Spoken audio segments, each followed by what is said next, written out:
I am just really honored to be able to talk to you this evening about this very important and timely topic. It's entitled She's Gone Missing, the Epidemic of Missing and Murdered Indigenous Women. I think it's important to start with a land acknowledgement. We want to honor the ancestors and honor those who were here before us. And this acknowledgement is actually written for where I currently am. Now, I am a native Michigander. I grew up in Southeast Michigan, but I currently live in upstate New York, particularly Hudson. And I'm on the homelands of the Mahikaniak people, the people of the waters that are never still. And we acknowledge that through forced land cessions and removal, this nation was removed from the land that they called home, and their seats of government are now located in Wisconsin, and they're known as the Stockbridge Munsee community. We pay honor and respect to the ancestors past and present, and we understand that this acknowledgement is just a first step in the process of building a more inclusive and equitable space for all. So I just wanted to start with that, honor the land, honor the ancestors, and if you're ever curious about whose land you're on, you can visit nativeland.ca and type in where you're coming from, and you should be able to find that information out. So I encourage you to do that. A little bit about myself. My name is Heather Bruegl. I'm an enrolled citizen of the Oneida Nation of Wisconsin and a first-line descendant Stockbridge Munsee. My pronouns are she, her, and hers. I currently work as a historian and an independent consultant. My contact information is on this screen. Do please feel free to use it to get a hold of me, whether you have questions, whether you want to send me resources. I always like getting new information from people.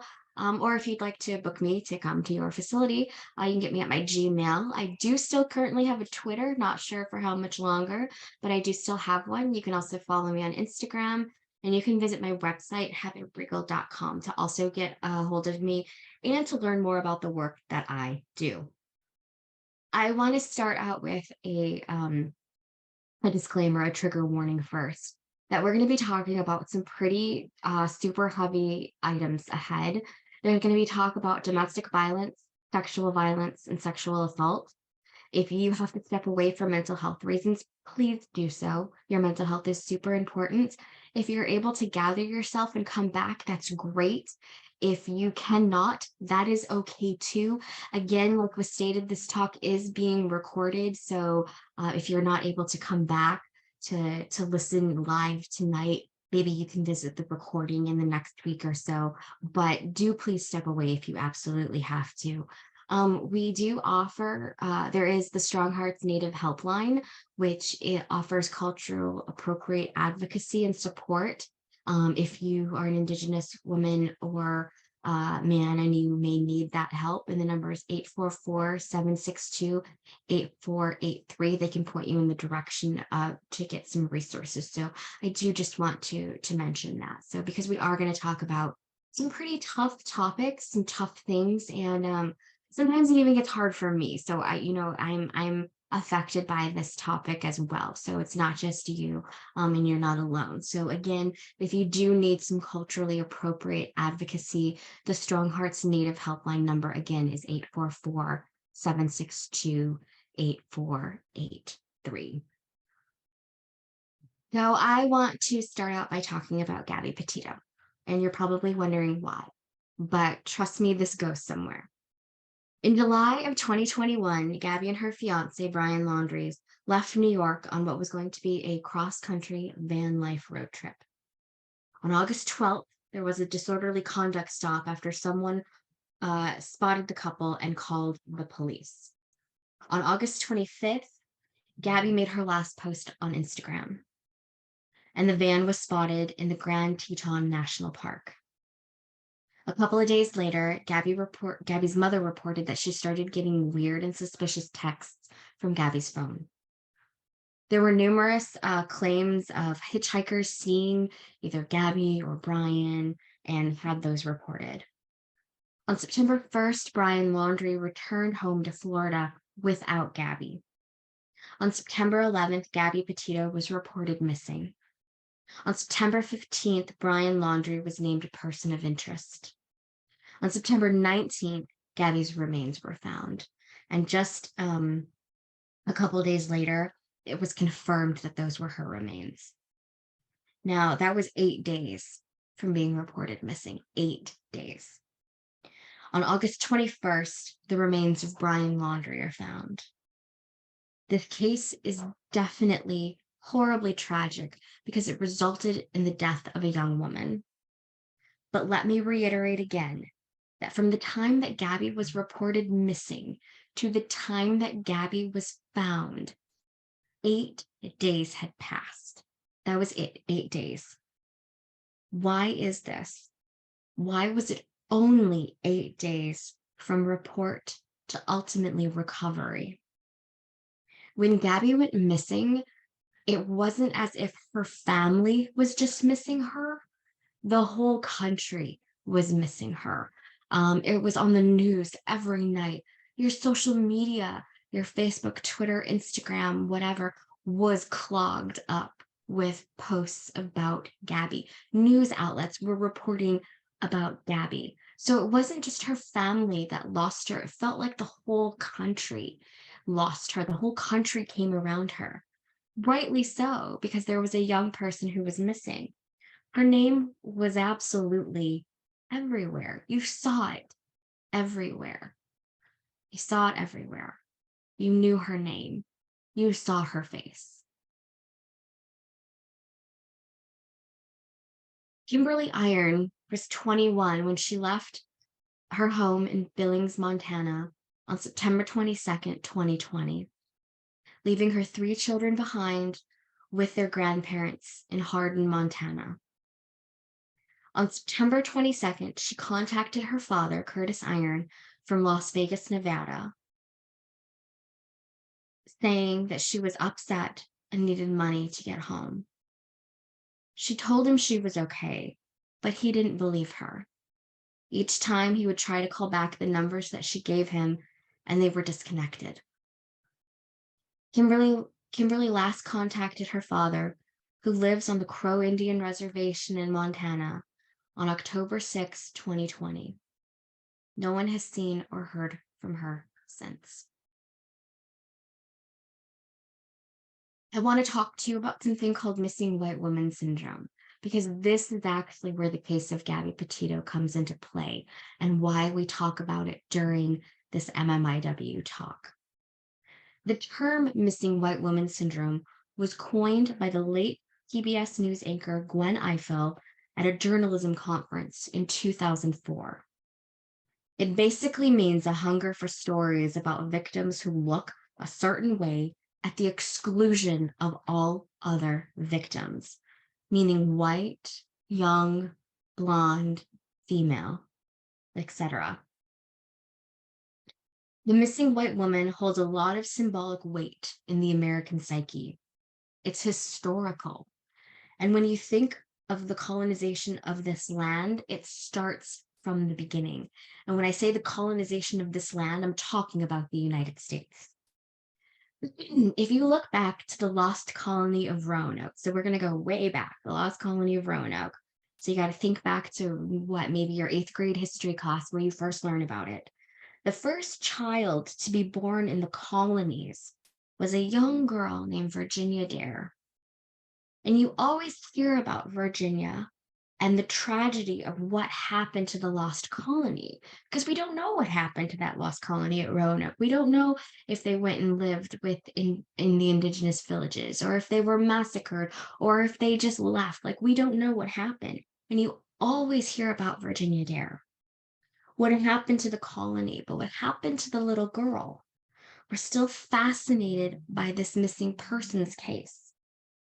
Now, I want you to take everything you know about the lost colony of Roanoke and the time period that it's in, and I want you to flash forward a few years later. So we're still in that 1500s time frame. And the story of Pocahontas. When Pocahontas enters your history books, and when you learned about her in school, she was only 10 years old. I cannot stress that enough. She was only 10 years old when she enters your history book. So I want you to keep that in mind as we kind of talk a little bit about the story of Pocahontas here.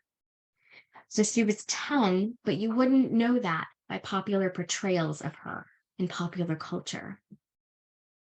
There is a romance that is mythologized between her and John Smith, who would have been 27 years old at the time, but that never happened. He never even mentions the alleged relationship when he gives accounts of his time being held by the Powhatan Confederacy.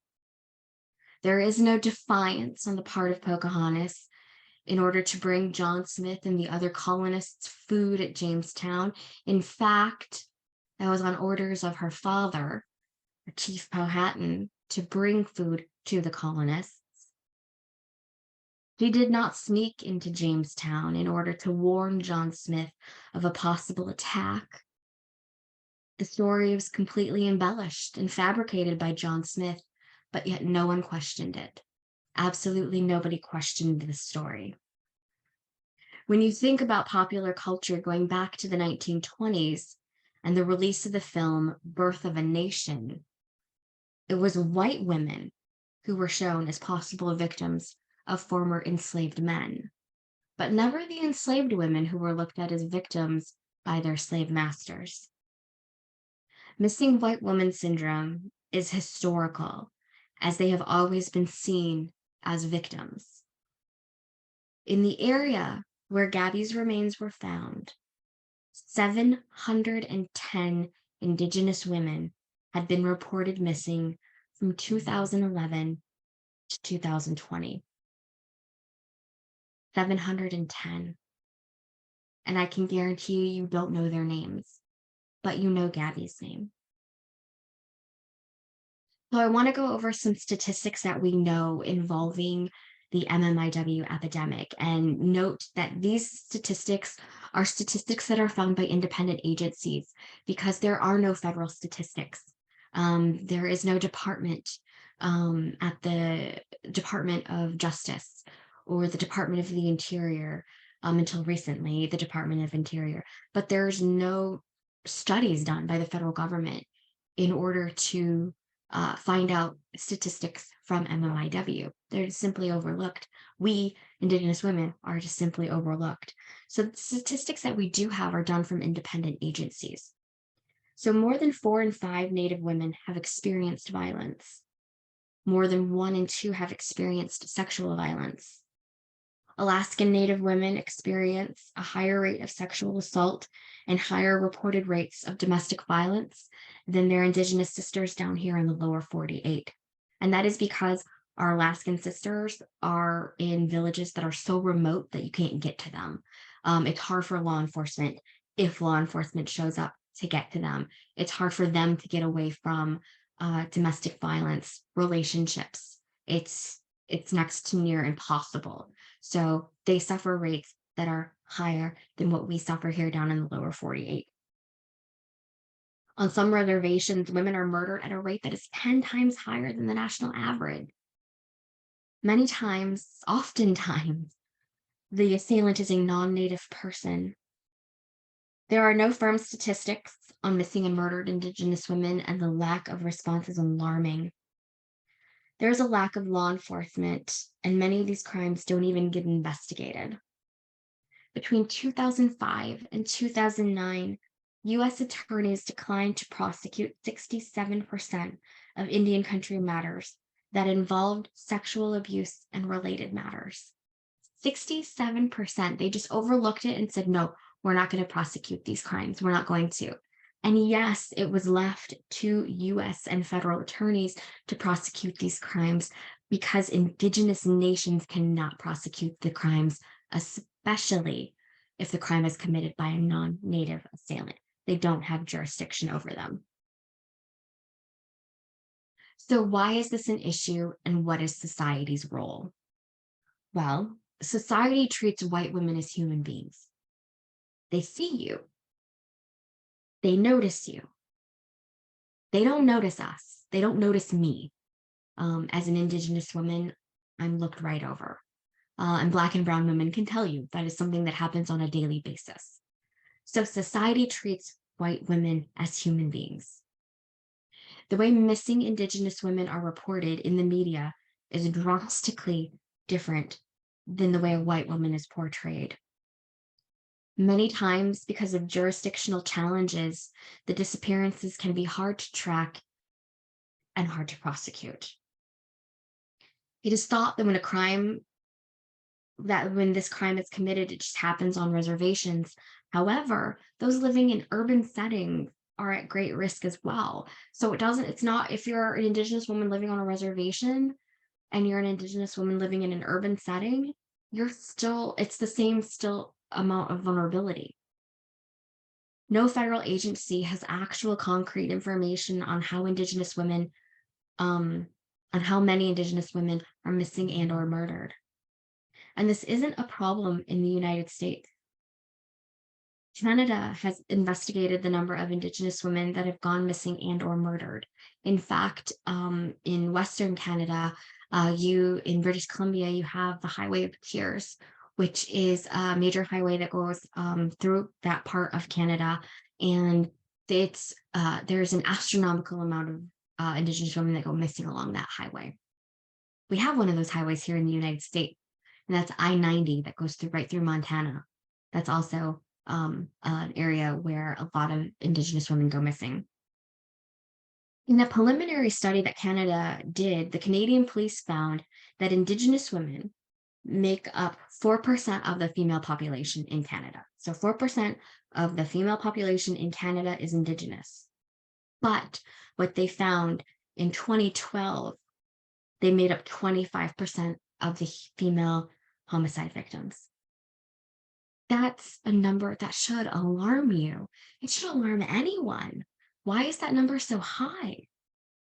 There are calls for better handling of the notification process of missing and murdered Indigenous women. If you were a citizen in another country and you went missing, the United States would be notified, and vice versa. However, that doesn't happen in Indian country. We're not treated as the sovereign nations that we are. In the area where Gabby was found, only 18% of murdered Indigenous women ever got media attention, where 51% of white women did. Do pipelines play a role? Absolutely, they play a role. And this is very interesting because I know a lot of people are like, why would you talk about pipelines when you're talking about MMIW? They're connected. They're connected.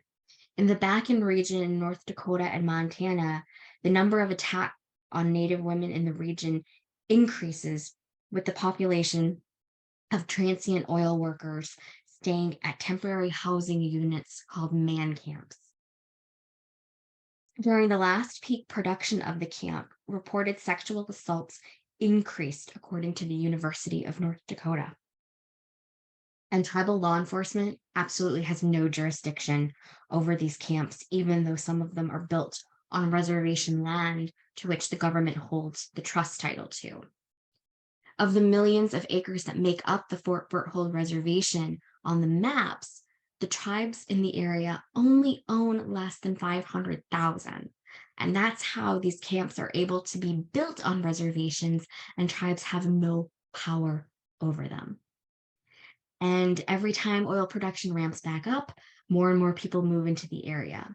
So when we have calls against the Keystone Pipeline or the Dakota Access Pipeline or any pipeline in general, it's because we are looking to protect not just our Mother Earth, the land and the sky and the air, but we're looking to protect our sisters and our granddaughters and our nieces and our aunties and our mothers and our grandmothers, because there is a correlation between the oil production and the man camps and our Indigenous women going missing. There is a connection. But we have the Violence Against Women's Act. So even though I'm going to talk about the act in two parts, I want to talk about the 2013 reauthorization, and then I want to talk about the reauthorization that happened just this year, because they're actually quite different when it comes to Indigenous women, but it's important to understand these. So the Violence Against Women Reauthorization Act in 2013 allowed for tribes to arrest and prosecute non-Native assailants, but it limited it to only domestic violence.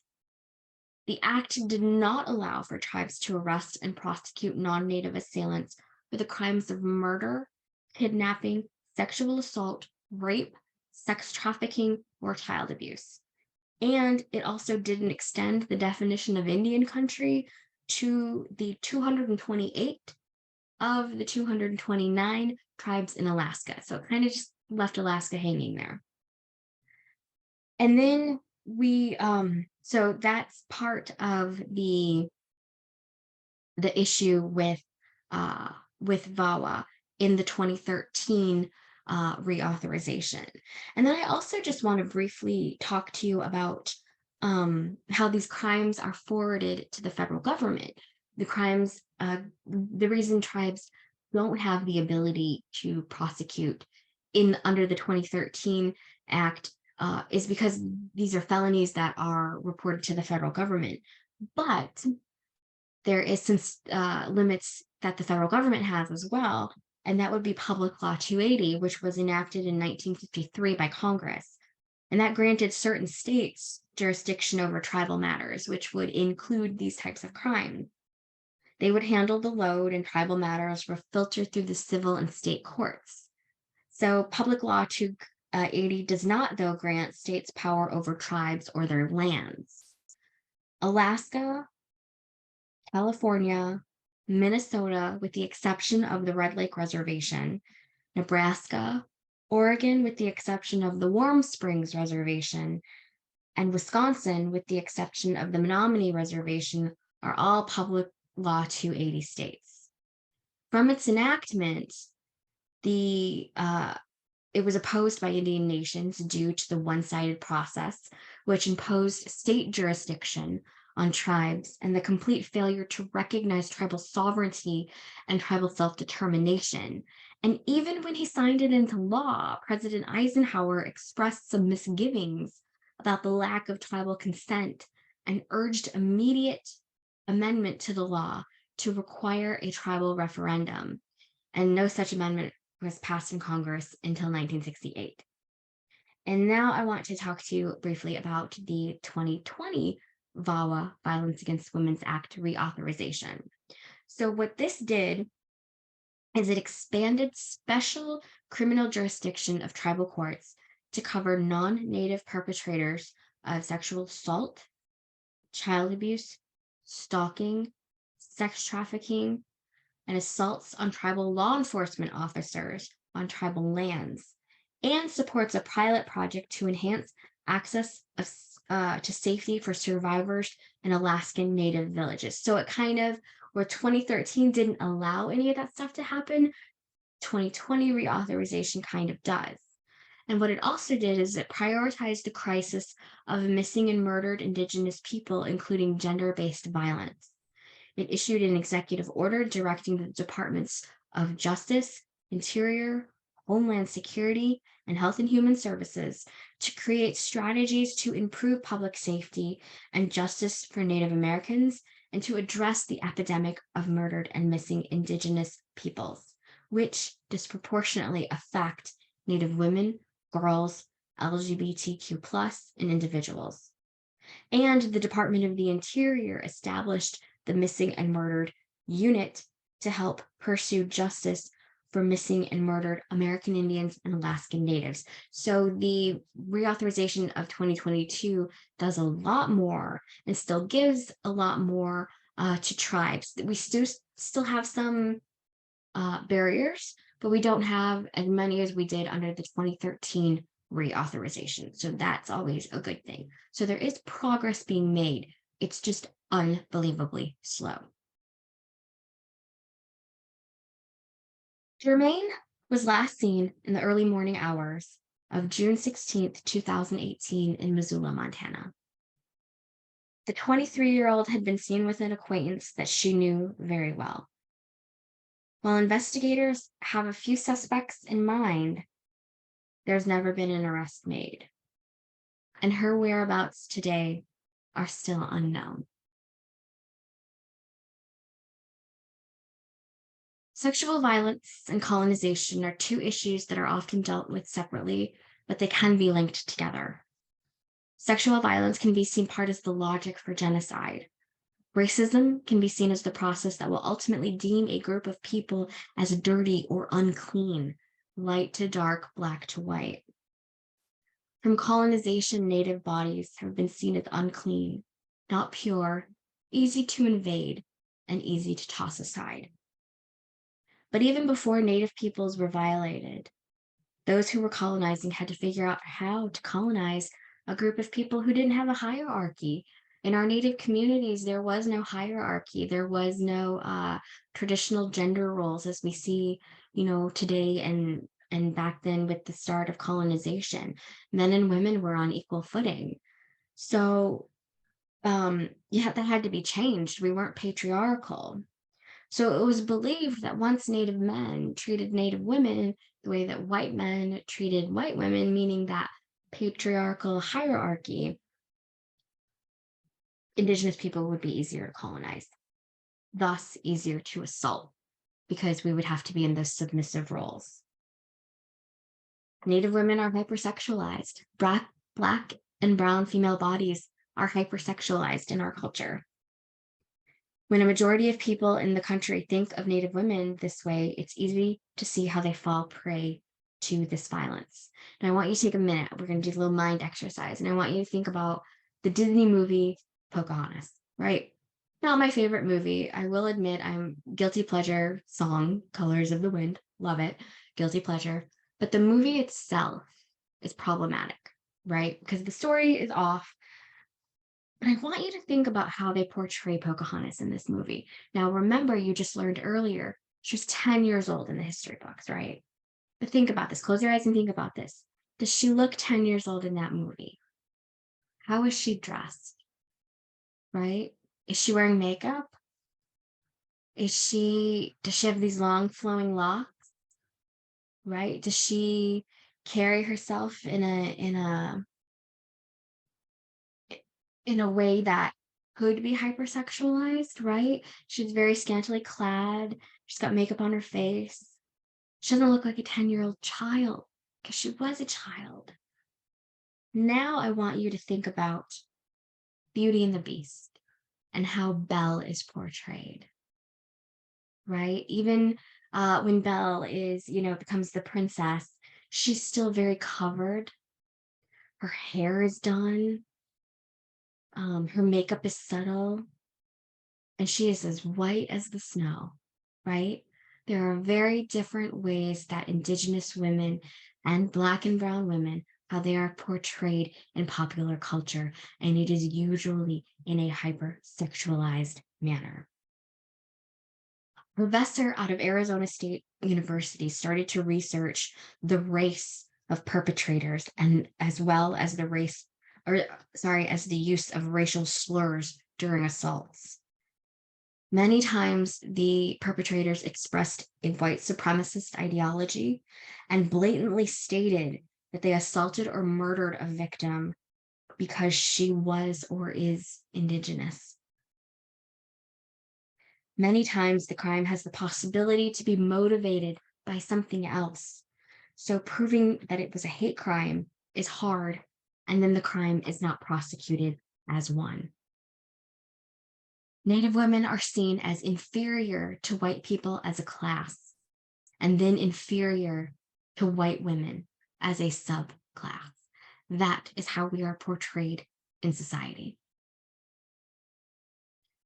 Throughout the United States and Canada, there are remnants of male dominance from colonization and the treatment of women.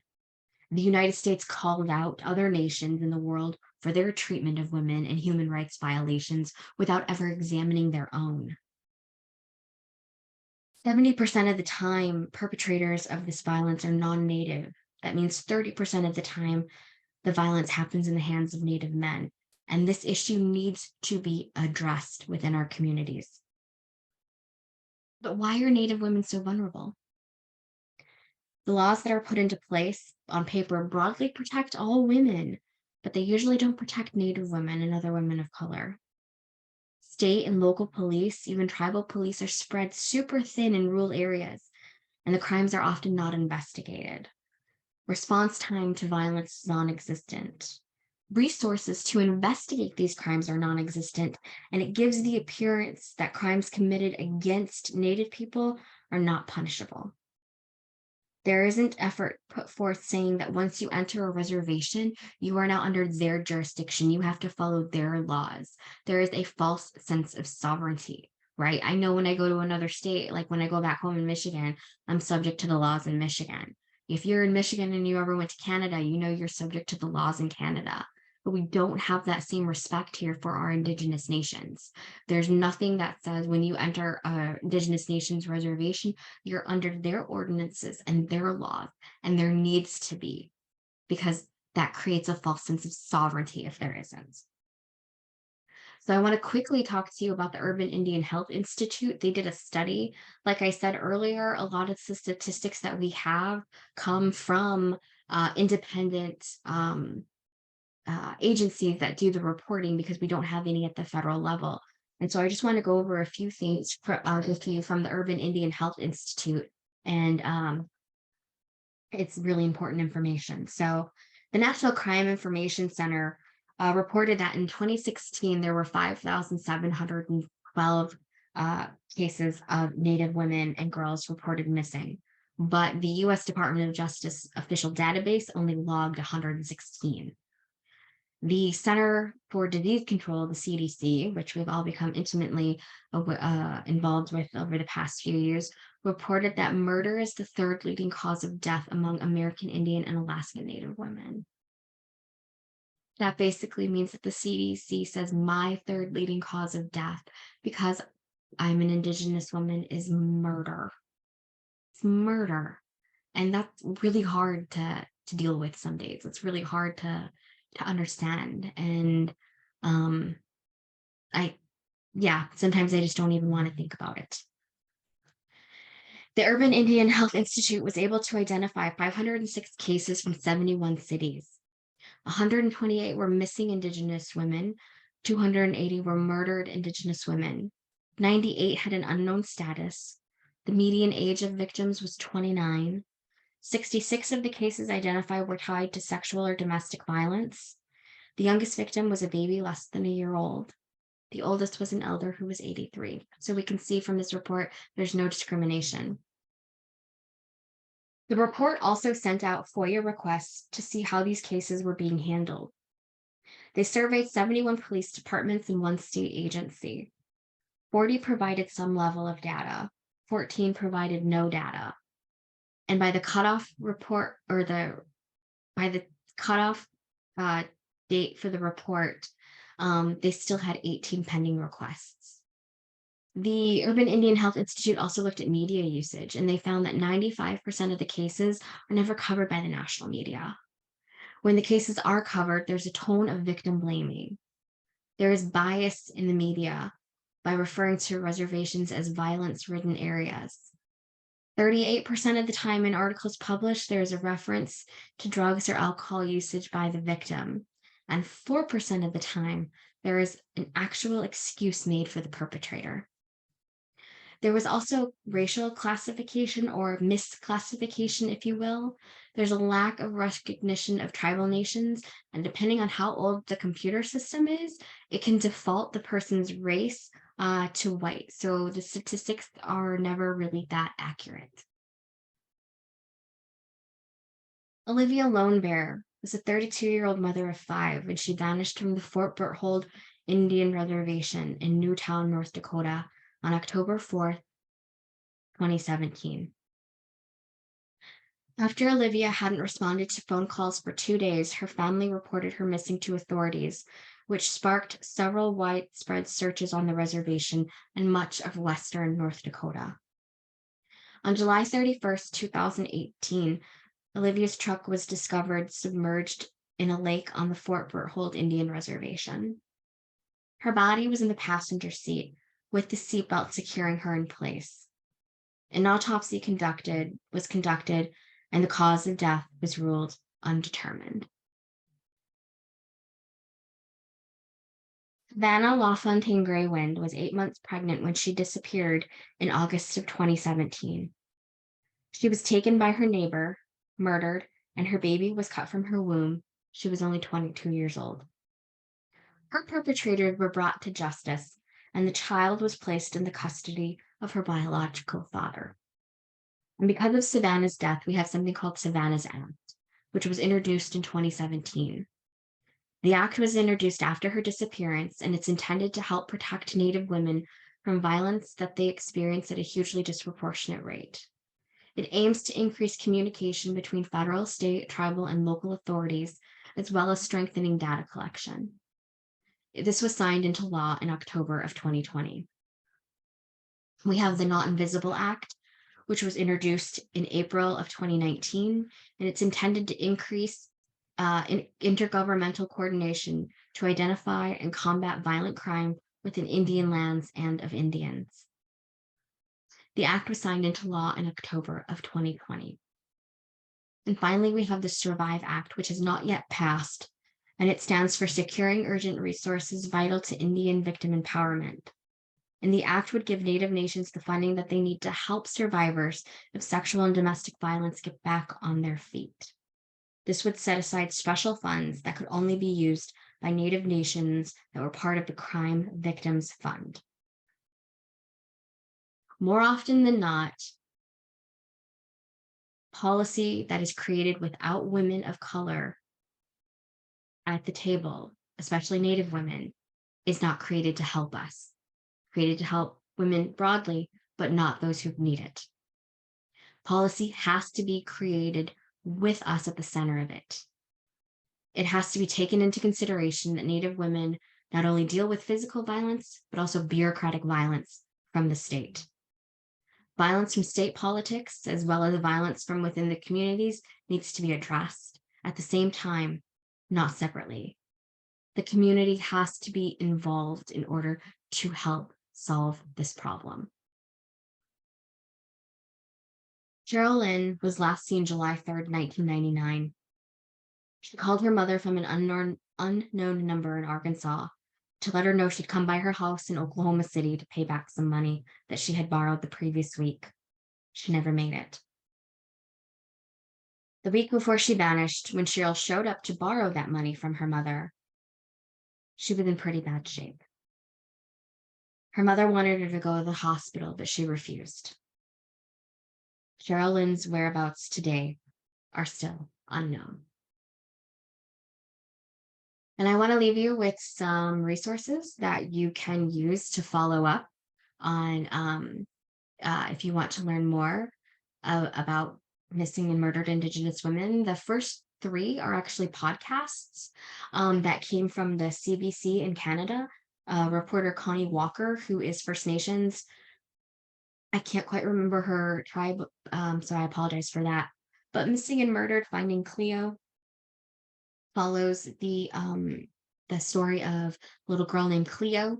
And I'm not going to give away the information, but it's a tragic story, and so it's one that but it's also really interesting, and the work that Connie does to help get this information.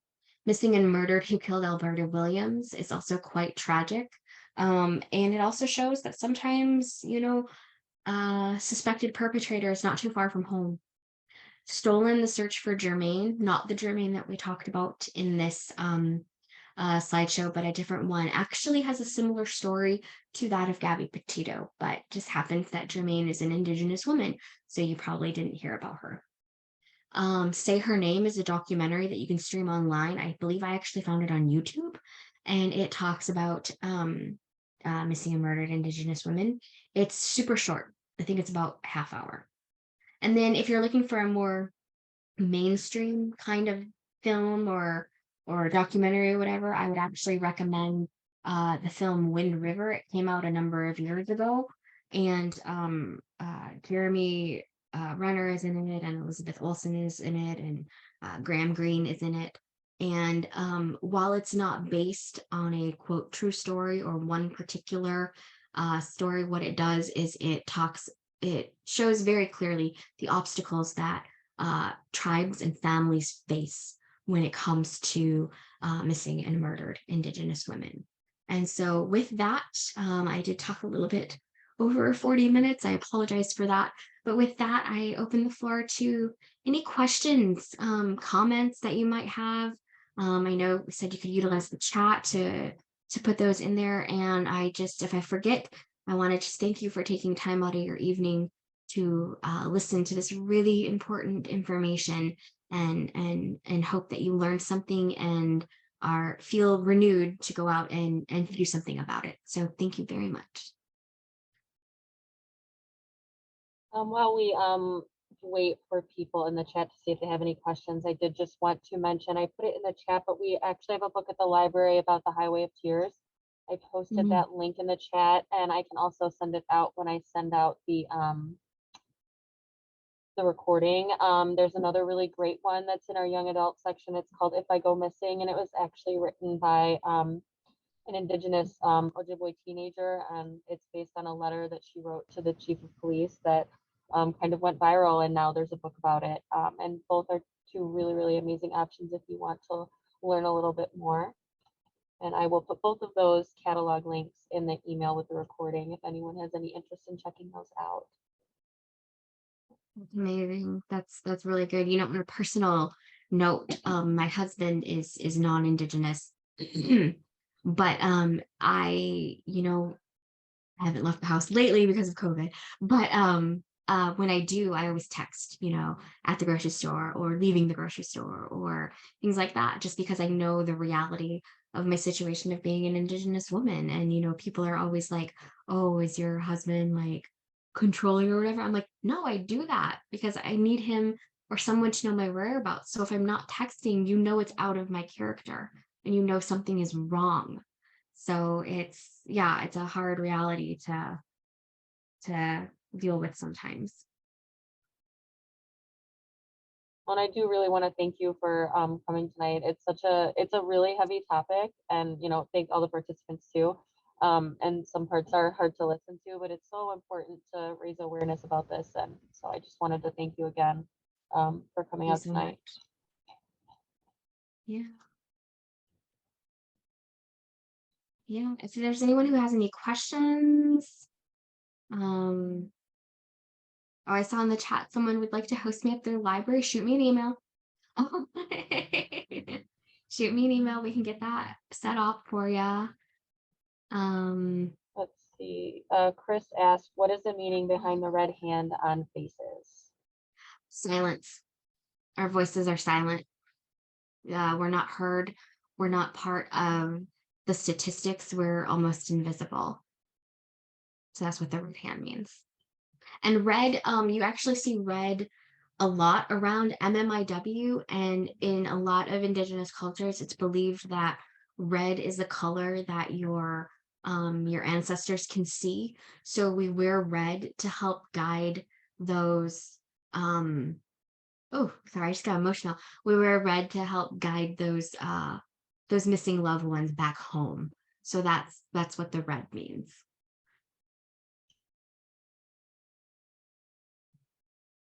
Lots of thank yous in the chat, Heather, for you for Thank coming you. out. And then Nicole wrote, hi, wonderful presentation. I'm a high schooler doing a speech on this topic, and I was wondering, do you think that movies such as Pocahontas should be banned for the falsification of the story? This is a tough topic that you're taking on, so good for you. I'm excited about that. If you have questions, email me. Maybe I can help answer something. But do I think I kind of do. I know a lot of people like, oh, it's a Disney movie or whatever, it's for kids. But I'm like, but you're lying. You're not telling the truth. You're helping to perpetuate a myth. And again, we go back to when we learn about Pocahontas, she was 10. She was 10 years old. So what are we saying to our young girls if we're endorsing this type of story? And it's, if you really dive into Pocahontas's life story, you'll also find that prior to her being married, she was a victim of sexual assault by British soldiers on a ship. So she's kind of almost looked at as one of the first documented cases of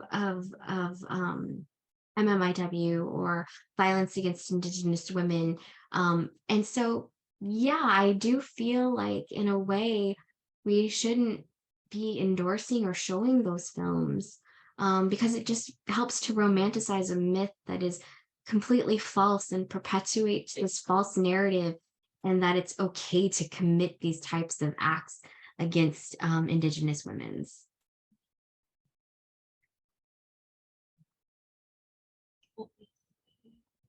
Reagan said, portrayals of Pocahontas remind me of the way Sally Hemings is presented in our societal narrative.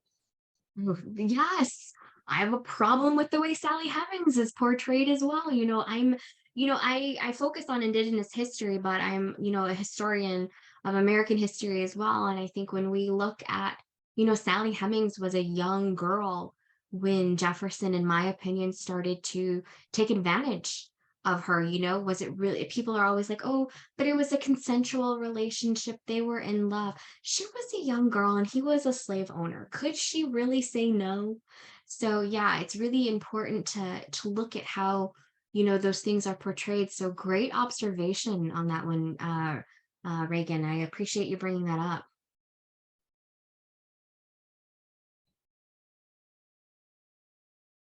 Let's see. Carrie says, do you have any recommendations for actions we can take to help move some of these laws or other protections forward, both on the state and federal level, or other ways we could help advocate? Absolutely. Contact your representatives. Have your states start to do some of this work. Contact your state reps, your federal reps. Also, I want to put out there, May 5th every year is the National Day of Awareness for MMIW. So, share information on your social media, donate to different MMIW causes. There is so many things that you can do. Be an advocate, be an accomplice, get down on the ground and do the work with us.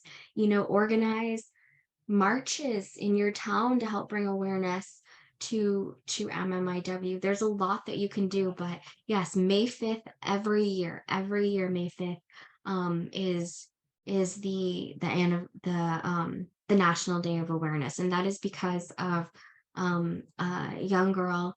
Her last name escapes me, but her first name is Hannah. She was a victim, an MMIW victim, and her birthday was May 5th. And so her family just started honoring her on that day because it was day of her birth. And then the movement just kept growing. And so now it's nationally on May 5th. And so we always want to make sure we definitely bring a lot of awareness that day. Barbara, when living in Saskatchewan, I met First Nations poet Barb Fraser. She spoke about living longer than any other woman in her family. She was 32. That haunting statistic has stayed with me for over 20 years. That's pretty that's that's really sad and really scary. Really sad and really scary.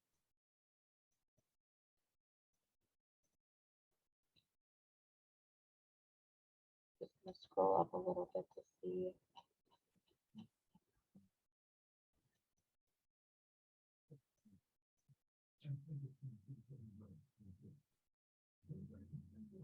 Did anyone have any other questions?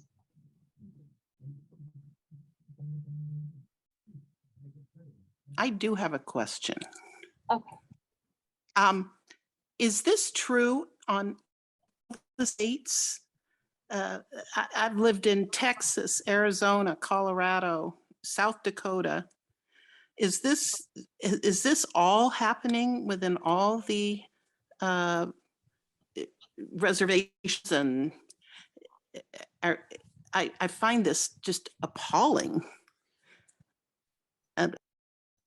Yeah, definitely there's going to be, it's okay. So I currently live in upstate New York and I grew up in Michigan, and I didn't hear about it a lot in Michigan, but when I lived in Wisconsin for a brief period of time, I heard about it a lot in Wisconsin. It's definitely geographic, right? Where there's larger Indigenous populations, you're going to see it happen more. In fact, the epicenter of MMIW in the United States is Bighorn County, Montana. right? Montana doesn't have a large people population in general because it's like Mhm. this giant state. I went to Montana over the summer because my husband and I drove across the country for something to do. And so we were driving across Montana and it's just large and there's not a lot of people, but it does have a large indigenous population. There's a number of reservations. And I-90 goes right through Bighorn County, which goes through Northern Cheyenne and Crow Reservation, right? So it is Right. definitely regional. The farther west that you go, you do find that there are more cases out west as opposed to maybe in the Midwest where there are some, but like definitely here on the East Coast, I'm not going to say it's non-existent, but it's not as prevalent. But but there's still there's a tide when it comes to uh, any kind of police action, is what you're saying in most of The police action is the same across the country. within It's the community. Okay. yeah, yeah, yeah, Wow, that's amazing. I yeah. did not know this. That's interesting. Sad. Very much for bringing this to our attention. I'm humbled. Thank you. Thank you.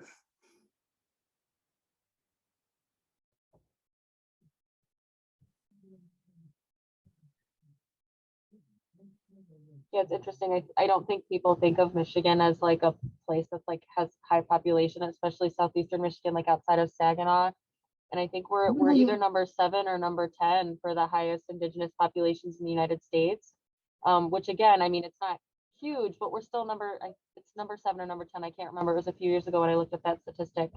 And it's just crazy that so many of us who live here in the state with so many indigenous people have no idea about some of these things. So Yeah, and Michigan is home to 12 federally recognized tribes. So like there is an indigenous population in Michigan. So it's definitely something that, should be on our radars for sure. And not to mention, we have border crossings into Canada. There are port entries, and so those can also be big concentrations where MMIW can happen.